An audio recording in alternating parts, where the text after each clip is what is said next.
What up, B Squad? It is your boy JB, and I am here today, you guys, with a brand new review for Power Book 3, Raising Kanan, Season 4, Episode 9. The episode was titled, I don't remember what the episode was titled, you guys. The episode was titled, It's About That Time. Alright, you guys, so before we go ahead and get into it, if you guys are watching this video or any other video on the channel and you guys aren't subscribed yet, then I need you guys to do me a solid favor and stop taking me out on this date and then having me pay for it at the end of it. You guys know the routine. You can do me that favor by liking the video, subscribing to the channel, turning on your post notifications, and sharing the video, you guys. And with that out of the way, without further ado, let's go ahead and discuss Raising Kanan, shall we? All right, you guys, so before we even talk about Raising Kanan, let's just talk about what I saw at the beginning of the episode. So, Power Book, is it 4? Yeah, 4 is coming back. Force, which is Tommy's show, that'll be back this fall. And then Raising Kanan Season 5, which I had told you guys previously has already been filmed, that'll be back in 2026. So yeah, looking forward to Season 5 of this show and Season 3, which is the final season of Force, right? That is correct. That is correct. But yeah, you guys, let me know what you guys think, and then we will go ahead and talk about this episode, shall we? All right, guys, so I guess we'll start up with Lou and Rilla, and then I guess we can, no, I don't know if I want to start with Lou and Rilla. Yeah, I don't know where I want to start with, because this episode was very interesting. This was a good episode. And yeah, I don't know where I want to start with this episode. Yeah, I guess we can start with Lou and Rilla. So you guys remember last week's episode with Lou? It ended with Jumbo niggas when he took out Kenyatta and that other dude, right? So you see, as Lou and Rilla are in the studio being questioned by the cops, and so the cops are talking to them, saying, we know that you guys were here at the studio around that time, so did you guys see anything? Did you guys hear anything? And they were like, no, we didn't. And so Lou then said to the cops, like, I was at her place by 11 o'clock, so Imani is in there, right? And the cops were like, is that true? She's like, I didn't look at the time. I said, I knew you were going to say that shit, but whatever, right?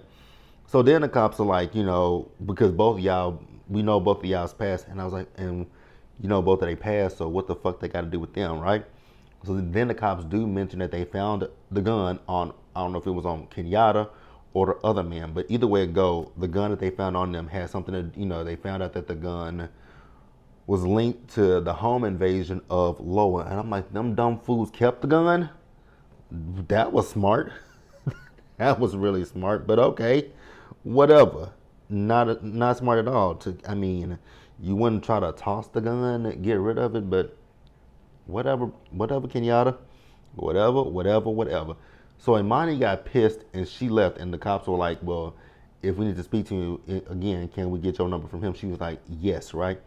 So then we see Lou, he's at the bar, and he's talking to Shirley, right? And Shirley is noticing a difference in Lou. So while he's talking to Shirley, Imani comes in, and Imani wants to have a conversation with Lou.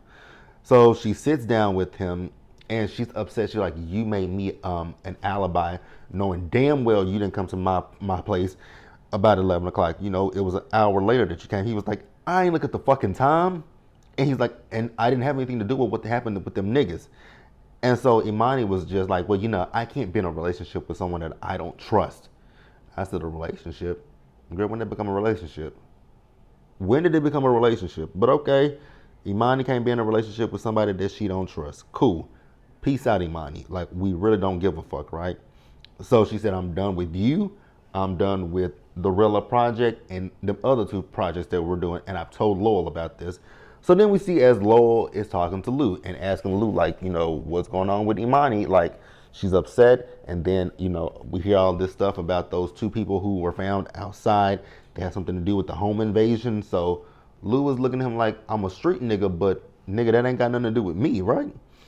And so Lou got pissed off at Willow, and you're like, you know what, motherfucker, fuck this. I quit. And I was like, you quit, Lou? For real, for real? And he was like, yeah. So Lou peaced out. And so we see as Lou was talking to Rilla telling Rilla like, yo, I'm done with the whole thing. And so Rilla is like, well, you know that nigga Low ain't gonna fuck with me, so I'm fucked. And he's like, yeah, you ain't done shit for me. Like you just like them other heads that be talking. And Lou was like, I did do something for you. I got your ass out of fucking prison. So Rilla told Lou like, yo, when it comes down to work, I'll do whatever. Like, it ain't nothing that I'm not, I'm not cool with doing. So please keep me in mind. And Lou was like, okay, I got you. So then we see as Lou is talking to Rock, right? And so Lou is telling Rock like, yo, I want to come back. But Rock's whole thing is like, I've heard this before from you, Lou, and I don't want to do this and then it blow up and backfire in my face, right? And he was like, he's done a lot of thinking and he's found himself, right? And so he feels comfortable with now being able to come back, right?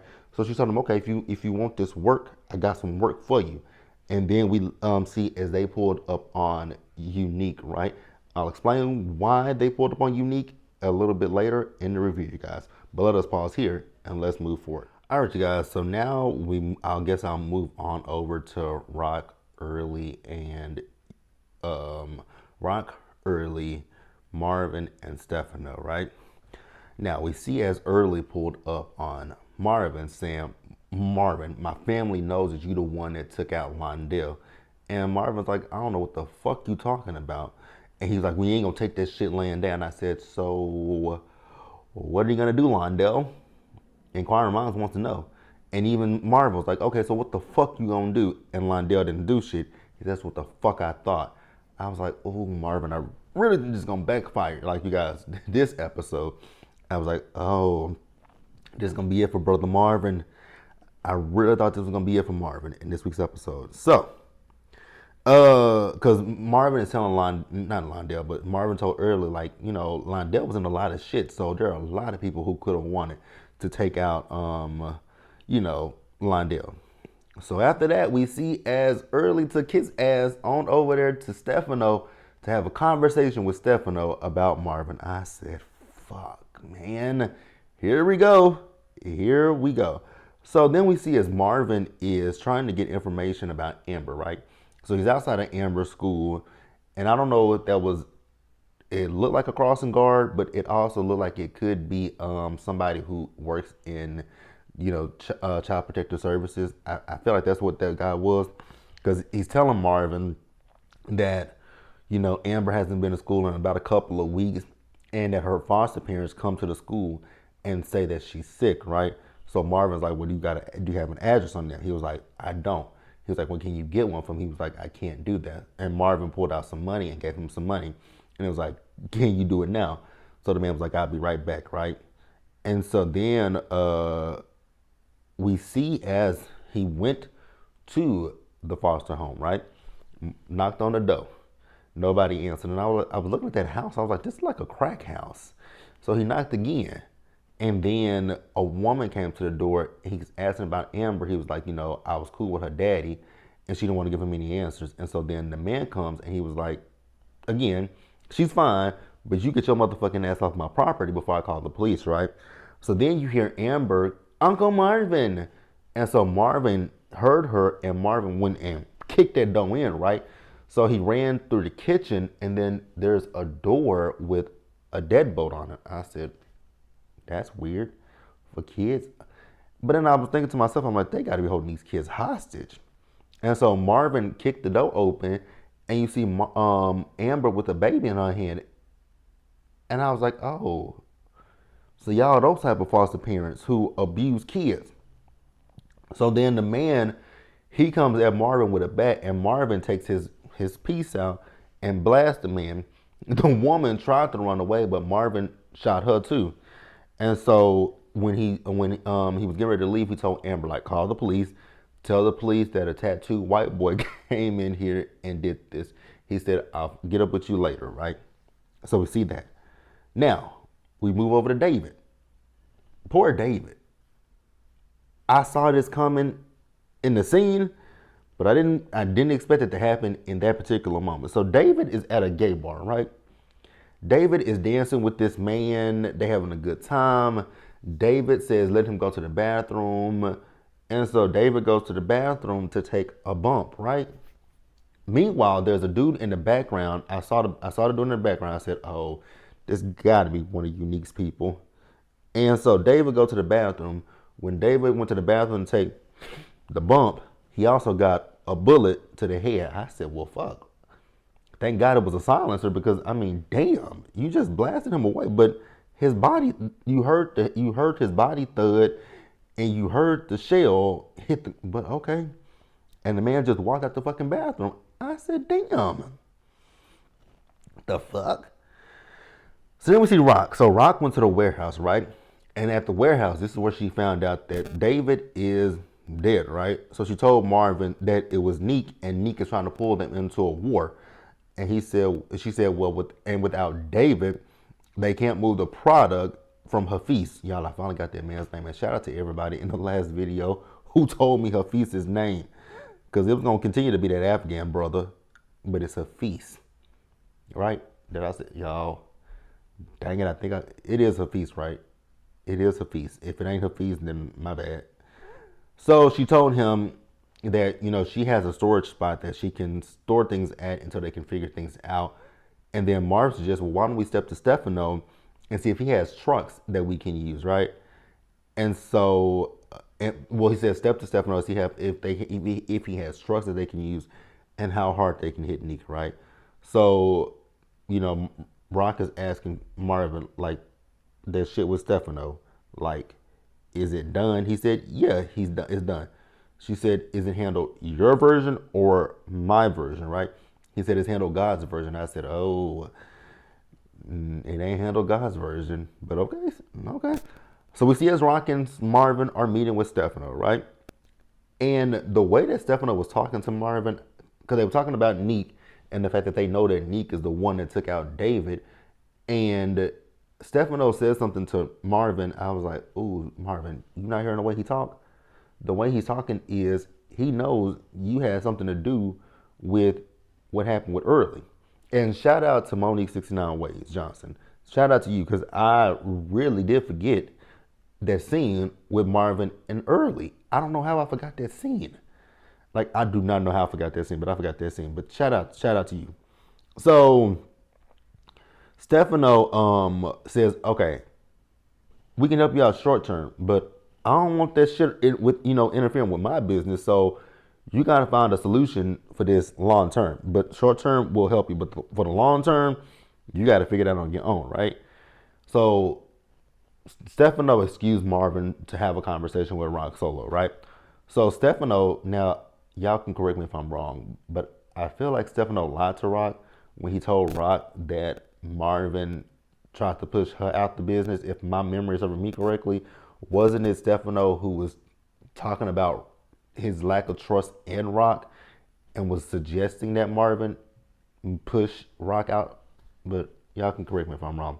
But he also did tell her about the stuff with Early. She's saying that Early is lying, and Stefano's like, no, I don't believe that he's lying.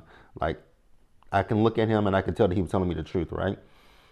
And so Rock didn't believe him when he was talking about Marvin wanted to replace her, which good thing, Rock, because I think he was trying to get you to take your own brother out. But Rock ended up leaving, and she told Marvin that Early came and talked to Stefano. He told him everything. Like, you fucked this up, Marvin. Now, meanwhile, we see Unique, and Unique is talking to Phil, right? And Phil is, y'all, the things that they were saying, which I know that this is the 90s, because the shit that the way that they kept referring to David. The first one was, I'm not gonna say it, the O word. If you grew up in the 90s, you know that people used to call Asian people the O word, right? Then Phil called him the C word. I was like, okay. Again, I have to remember we're 90s, because those words were, which we don't use them today. Well, some people might, but you would be a racist if you still say those words, knowing today that they are not acceptable. But neither here nor there, right? But Neek is telling David, nope, not David, Phil, that he won behind it. Then he tried to blame it on the fact that the man is gay and that gay men get rough with each other in a love respect. I said, I know you fucking lied to me, Unique. But okay, whatever. Anything to save your ass, huh? Anything to save your ass. Now, let's pause here, you guys, and end the episode in a weird place. Shall we? All right, you guys. So the episode, it actually opened up in a weird place, but I'm ending it here because I really want to talk about this last because this was so weird. It was interesting to me. Crystal, we see Crystal and she is bruised up, chained up in a room, right? Look like she's chained to like an air conditioner, right? And so we see as Pop come in and unchain her. And so Pop took her to go feed the girl. I'm like, so y'all ain't fed this girl? But then she feed her a peanut butter and jelly sandwich. I was like, oh, that's even worse. But okay, whatever, right? So Pop wants to know who Kanan thinks took out Fame. And Crystal was like, well, he doesn't know who took out Fame. And she's like, well, who does he think took out Fame? I said, Crystal, don't say who you, don't say it. Please, for the love of God, don't say it. But Crystal said that he thinks that his mama did it. And she told him that his mom didn't do it. I said, well, that's not really a bad thing. That's not really a bad thing. But then you see Pop cut the sandwich in half, right? Gave it to Crystal and has a gun up to Crystal's head and blasts in the back of the head. Here's the thing, Pop. She only said that she did not take out Fame. She didn't implicate you guys. But you know what? Thinking on the JB, you know why Pop took her out. She could identify her. So they can't let her go and talk to Kanan. It makes sense, right? Because she's already revealed herself. So, okay, it makes sense. It makes sense now. Because I was like, why did she shoot Crystal? Now it makes sense, right? Now we see Kanan. So Kanan is calling around, trying to check on Crystal, see if she's made it to her family. But unfortunately, Crystal never made it, right? So he told Juke that something is fucked up, for first Fame, Fame, OC, and now Crystal. And I was like, you're right. So Kanan thinks that this has something to do with him. And, Juke is like, Kanan, everything doesn't have to tie back to you. Like, this world we live in is very fucked up. So it doesn't have to be connected to you. Meanwhile, we see Rock come in and Rock stopped. He was like, so you knew about this? And Rock was like, I've called you 100 times, Kanan. And when I didn't answer 100 fucking times, that maybe I didn't want to talk to you. I was like, boy, shut up. So Rock sat down with Kanan, right? And asked Kanan, actually Kanan asked her, what does she know about what happened to Fame? And she was like, what happened to Fame? She's like, wait a minute, do you think I took Fame out? She's like, I loved him. He's like, the way you love D-Wiz. I was like, Kanan, D-Wiz was your problem. And Rock even said that D-Wiz was you. That was her cleaning up your fucking mess, Kanan. And so Rock told him, like, going for it, Kanan, when it comes to your messes, you can clean up your own shit, right? And so Juke tried to chime in because she was like, that's not what he thinks. And she was like, I know what the fuck I heard, Juke. Like, he thinks that I took his friend out, right? And so she told him that Crystal came by the house and told her that Kanan was, about to fuck some shit up. And he asked her, when did Crystal come by? She said about a couple of days ago. And he said, well, did you see her do you see where she went when she left? And she was like, no. And they told her, well, Crystal is missing. And Rock was like, and you think I did something to your girlfriend? Why the fuck would I tell you that she came by if I did something to her? I was like, exactly, Kanan. Think logically, dude. If your mama did something to your girlfriend, why would she even say, hey, your girl came by? That's not smart, Kanan, but whatever. So, yeah. Not smart at all. But then Kanan starts to say, well, maybe it could have been somebody she fucked over. You fucked over Quan, you fucked over Neek, you fucked over this person. I was like, and you fucked over people too, Kanan, so what are you talking about? You fucked people over too, so it ain't just your mama. But whatever, Kanan. So then we see as Kanan went to go check, see Crystal's mama's boyfriend, right? The one that's handsy with Crystal. And he asked Kanan asked him, has, her mama or him heard from Crystal? He said neither one of them heard from him. So Kanan went and punched the man in the face, then started kicking and beating his ass, right? He said, so if you do hear something from her, you let me know. But at the same time, don't fucking touch her, right? Cool. Now we move on to Juke. So Juke met up with her friend from the gay club, right?